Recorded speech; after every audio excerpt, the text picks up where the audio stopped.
Kerajaan Pahang telah wujud akhir abad ke-9 atau awal abad ke-10 sebelum wujudnya Kerajaan Melayu Melaka.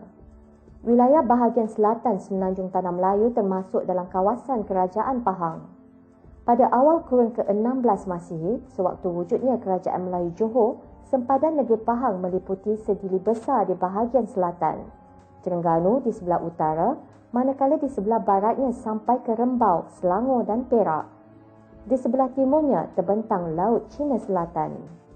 Negeri Pahang Darul Makmur merupakan sebuah negeri yang terbesar di Semenanjung Tanah Melayu dengan keluasan 35,515 km persegi.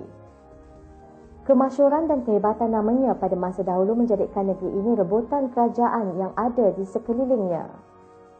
Negeri Pahang mempunyai pelbagai nama. Pengarang Cina menyebutnya sebagai Fang atau Pahang, Pengheng, Pangheng dan lain-lain.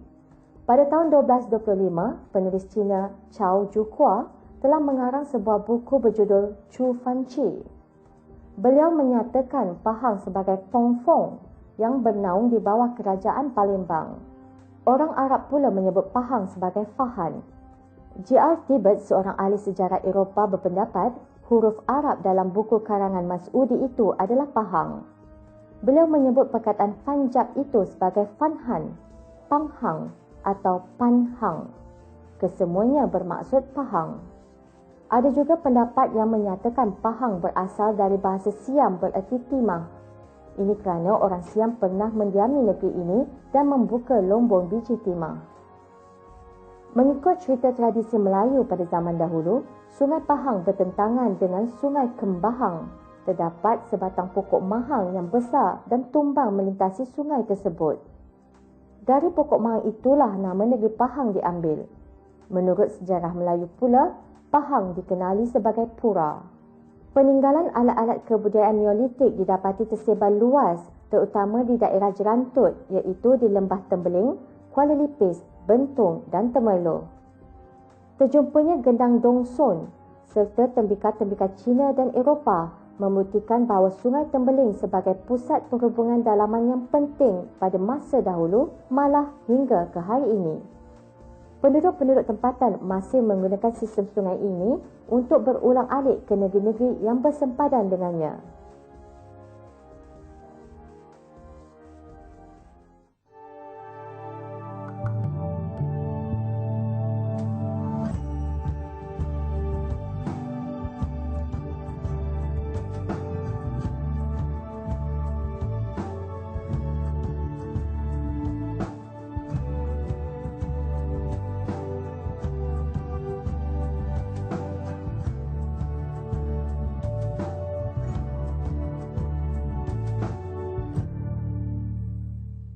Terdapat perjumpaan ini, walaupun masyarakat tidak ada, ia dapat menunjukkan bahawa pada satu masa dahulu tempat ini didiami oleh orang-orang yang dari zaman ini. Kita pun tak tahu mana pergi. Tetapi dia ada kaitan dengan banyak implikasi ini, iaitu tentang perjalanan manusia ini atau masyarakat ini daripada utara, di mana dikatakan juga masyarakat Dongson ni berada di utara Semenanjung Tanah Melayu ke kawasan ini. Dan lebih signifikan ialah kerana sudah tentu pada masa itu jalan laluannya adalah di sungai-sungai. Dan timbunan-timbunan yang berlaku ini menunjukkan memberikan implikasi zaman, berapa lama perkara-perkara ini telah berlaku pada masa yang nampak. Selepas kejatuhan Empayar Sriwijaya, Pahang dituntut oleh Siam dan kemudiannya oleh Kesultanan Melayu Melaka. Pada masa itu, raja-rajanya sering terbunuh, ramai rakyat terkorban dan kegiatan ekonomi juga lumpuh. Sebagaimana yang kita maklum, kita membahagikan kepemerintahan Pahang ini kepada 3 bahagian. Bahagian yang pertama ialah bahagian pemerintahan raja-raja sebelum Melaka. Pemerintahan kedua, fasa keduanya ialah raja-raja zaman Empayar Melaka ataupun keturunan dari Melaka. Dan ketiganya ialah raja-raja keturunan bendahara raja-raja zaman sebelum Melaka itu memang tidak dapat kita dapati dengan jelas kerana nama mereka tidak tercatat, walau bagaimanapun dia merupakan pemerintahan Pahang Purba, Pahang Lama yang pernah tertakluk kepada kerajaan Majapahit, tertakluk kepada Siam, dan juga kemudiannya Melaka. Apabila Sultan Mahmud terbunuh dan dikenali sebagai Sultan Mahmud Mangkat di Julang pada tahun 1699, maka berakhirlah keturunan raja-raja dari Melaka memerintah Johor. Takhta kerajaan berpindah ke tangan keluarga bendahara. Pemerintahan Pahang berdasarkan sistem beraja yang diwarisi sejak dahulu hingga kini. Keturunan Raja Melaka merupakan keturunan yang paling lama memerintah negeri Pahang, iaitu selama 200 tahun dengan memakai gelaran Sultan semenjak diperintah oleh Sultan Muhammad Shah. Melaka menaluki Pahang pada 1454 semasa pemerintahan Sultan Mansur Shah. Pada tahun 1470, Sultan Mansur Shah telah menabalkan Raja Muhammad menjadi Sultan Pahang dengan gelaran Sultan Muhammad Shah. Pahang pernah diserang oleh pihak Portugis, Belanda, Johor dan Aceh dalam abad ke-16. Mulai tahun 1641 hingga 1673, Pahang diletakkan di bawah pemerintahan Yang Tuan Muda Johor, iaitu Raja Bajau. Pemerintahan negeri Pahang berpindah kepada keturunan Bendahara Tun Habib Abdul Majid. Beliau merupakan Bendahara Padang Saujana Johor. Bermula dari itu, terpisahlah negeri Pahang dari taklukan Kerajaan Riau apabila tertubuhnya sebuah kerajaan yang merdeka dan berkuasa penuh. Kita ketahui selepas Bendahara Ali digantikan pula oleh anak anda baginda, Bendahara Tun Mutahir.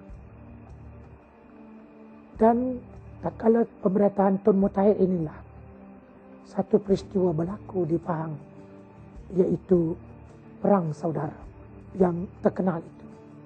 Perang Saudara ini bermula pada tahun 1858 sehinggalah tahun 1863 Masehi. Di antara Tun Mutahir Bendahara Serima Raja Pahang dengan adinda ayahnya, yaitu Tun Ahmad ataupun juga sering dikenali sebagai Wan Ahmad.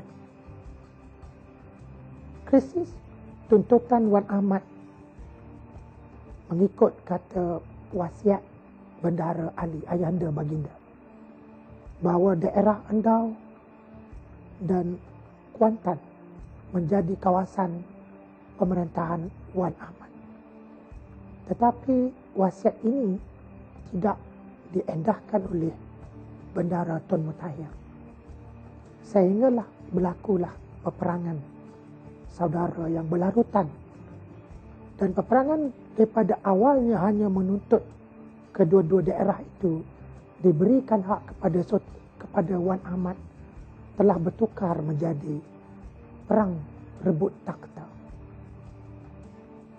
Dan dalam krisis ini, kita mendapati pengaruh Terengganu yang memberi sokongan kepada Wan Ahmad dan pengaruh Maharaja Johor yang memberikan sokongan pula kepada Wan Mutahir. Tetapi akhirnya peperangan ini dimenangi oleh pihak Wan Ahmad dan Wan Ahmad telah menjadi bendahara Pahang menggantikan tempat Wan Mutahir. Semenjak itu, Wan Ahmad menjadi bendahara dan telah ditabalkan sebagai sultan dan merupakan sultan yang pertama keturunan bendahara di Pahang. Peristiwa itu berlaku pada 12 Disember tahun 1884. Dan sebagaimana kita maklum, zuriat ke bawah Duli Yang Maha Mulia almarhum Sultan Ahmad Muazzam Shah inilah yang menjadi sultan dan menjadi raja di negeri Pahang sehingga hari ini. Apabila berlakunya perpecahan dalam kerajaan Johor, Pahang diletakkan di bawah penguasaan Bendahara Johor.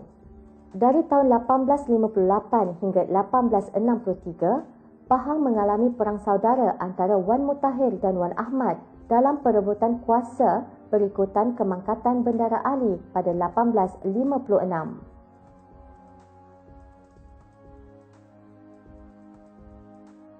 Perang tersebut tamat apabila Bendahara Wan Ahmad dilantik sebagai Sultan pada 1887 oleh British dan bermulalah era cengkaman penjajah dengan penerimaan sistem residen di Pahang. Pada 1882, Bendahara Wan Ahmad menjadi Sultan dengan gelaran Sultan Ahmad Al-Muazzam Shah selepas merampas kuasa daripada Bendahara Tun Mutahir. Pada 1896, Pahang bersama-sama Selangor, Perak dan Negeri Sembilan menganggotai negeri-negeri Melayu bersekutu. Jalan penghubungan penting yang wujud pada zaman dahulu adalah melalui sungai. Sungai-sungai seperti Sungai Endau, Sungai Pahang, Sungai Kuantan, Sungai Bebar, Sungai Rompin, Sungai Tembeling dan Sungai Jelai merupakan laluan terpenting negeri Pahang. Hubungan ke Kelantan mengikut Sungai Tanom, anak Sungai Jelai atau Sungai Sat dan Sungai Sepia. Kedua-duanya merupakan anak Sungai Tembeling. Sungai Sepia juga digunakan untuk ke Terengganu. Perhubungan dengan negeri Perak dihubungi dengan jalan-jalan yang lebih sukar, iaitu melalui Sungai Bertam dan Sungai Lipis. Manakala Sungai Semantan boleh dilalui untuk sampai ke negeri Selangor. Sungai juga merupakan jalan utama yang digunakan untuk pergi ke daerah-daerah di Ulu Muar dan Melaka melalui Sungai Pahang, Sungai Bera, Sungai Serting, Sungai Jempol, seterusnya ke Sungai Muar.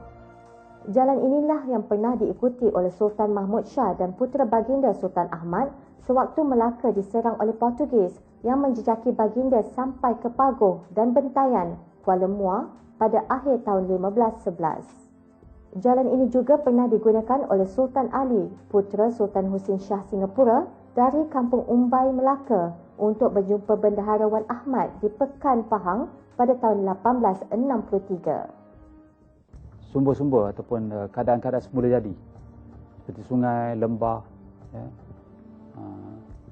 dan juga laluan-laluan yang natural antara bukit-bukit adalah menjadi laluan utama. Dan itu tidaklah menjadi heran kenapa sungai-sungai memainkan peranan yang penting dalam komunikasi manusia antara kawasan-kawasan. Lebih-lebih sungai-sungai, lebih-lebih lagi sungai itu bersambung antara bukit-bukit. Mana naik bukit turun ke sungai lain. Seperti mana kita lihat Tun Tuah ataupun Hang Tuah ke Pahang, lalui Ulu Muar dan kemudian menyeberang ke Serting, dekat Bahau sekarang ni, penarikan dan turun ke Sungai Bera sampai ke Pekan, Gilir Pekan menggunakan sungai. Itulah pentingnya sungai. Kerana tidak ada jalan lain masa itu. Tak ada penguasaan untuk membina jalan-jalan. Dan itu semualah dari sumber.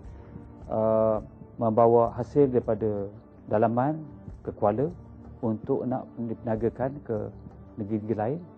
Umpama dia bawa timah daripada ulu-ulu sungai Sungai Lembing, Ulu Kuantan, melalui Sungai Kuantan, daripada Tembeling, daripada Lipis, ya, dibawa ke Pekan untuk bawa ke Singapura ataupun negeri-negeri selat masa itu. Godinho di Iridia, pengarang dan pegawai Portugis di Melaka menyatakan jalan dari Melaka melalui penarikan boleh sampai ke Pahang dalam masa 6 hari. Perahu jalak digunakan bukan sahaja untuk mengangkut barangan tetapi juga untuk membawa penumpang. Sebelum wujudnya jalan raya yang menghubungkan Jerantut ke Kuantan Siap, pegawai di Ulu Pahang yang hendak ke Kuantan atau Pekan akan menggunakan perahu atau rakit menghilir Sungai Pahang.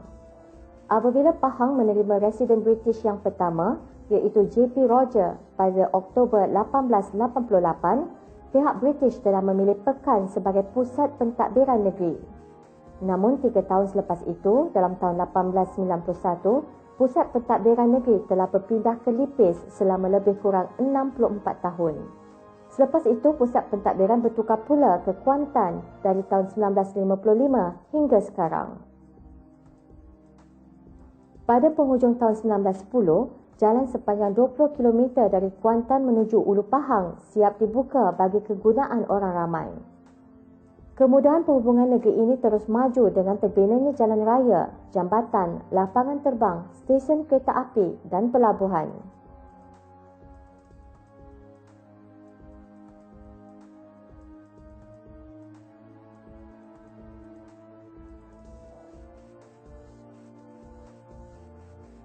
Cadangan untuk memindahkan pusat pentadbiran telah dibuat sejak tahun 1901 lagi. Namun, keputusan muktamad hanya dicapai pada 2 Mac 1953. Ini disebabkan faktor bentuk muka bumi Kuantan yang rata dan mempunyai kawasan tanah yang luas berbanding daerah-daerah lain menjadikan daerah ini lokasi yang paling sesuai.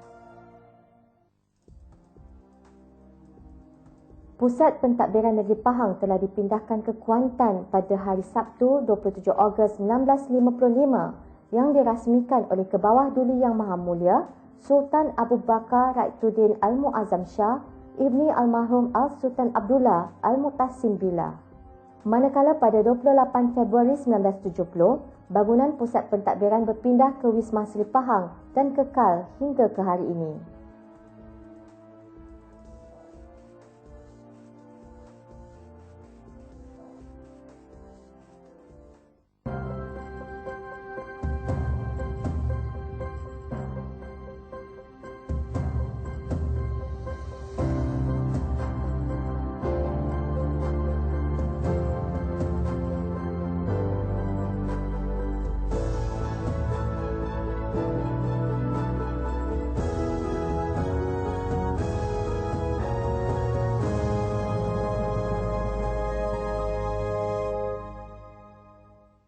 Negeri Pahang mempunyai hutan yang luas dan kaya dengan hasil-hasil hutan. Berdasarkan catatan Portugis dan Cina, Pahang menghasilkan beras, biji timah dan hasil hutan seperti kayu kapur, gaharu dan juga kapur barus. Namun kini Pahang menghasilkan pelbagai jenis hasil pertanian, terutamanya di kawasan tanah tinggi Cameron Highland.